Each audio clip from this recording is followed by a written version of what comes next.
بسم اللہ الرحمن الرحیم۔ حضرت علی رضی اللہ نے فرمایا، تم دنیا میں ہر شخص سے جیت سکتے ہو مگر اس سے کبھی نہیں جیت سکتے جو تمہارے یہ جان بوجھ کر ہار جائے۔ انجیر کھاؤ، جوڑوں کا درد غائب ہو جائے گا۔ روٹیوں کے ڈبے میں لونگ رکھ دینے سے روٹی نرم رہے گی۔ جلدی سونا اور جلدی اٹھ جانے سے بڑھاپا دیر سے آتا ہے اور طویل زندگی اور جوان نظر آتے ہیں۔ آئرن کی کمی کو بڑھانے کے گوبھی اور پالک کا استعمال کیا کریں۔ انسانی جسم میں موجود نمک کا تیزاب اس قدر تیز ہوتا ہے جو اسٹیل کو بھی گلا سکتا ہے۔ روزانہ الائچی والا دودھ پینے سے آپ کا ہاضمہ بہتر ہو جائے گا، پرانے قبض بھی دور ہو جاتی ہے۔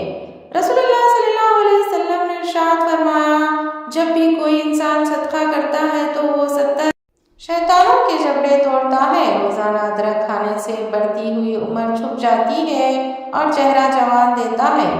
دائمی قبض والے مریض جب بھی امرود کو دیکھیں تو وہ دیکھتے ہی چوم لیں۔ سب ادویات چھوڑ کر صرف امرود کھانا شروع کر دیں، دائمی قبض سے نجات مل جائے گی۔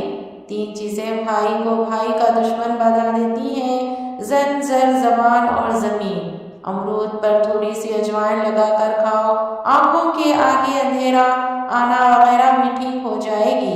ایک کہاوت ہے کہ آپ جب چاہو دور ہو سکتے مگر جب آپ چاہو واپس نہیں آ سکتے۔ لیموں کے چھلکے ضائع نہ کریں، جمع کریں، واشنگ مشین میں ڈال دیں اور مشین کو چلا دیں۔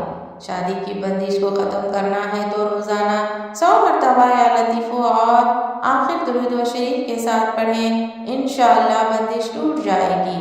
رسول اللہ صلی اللہ علیہ وسلم نے سفید بالوں کو اکھاڑنے سے منع فرمایا ہے کہ وہ مومن کا نور ہے۔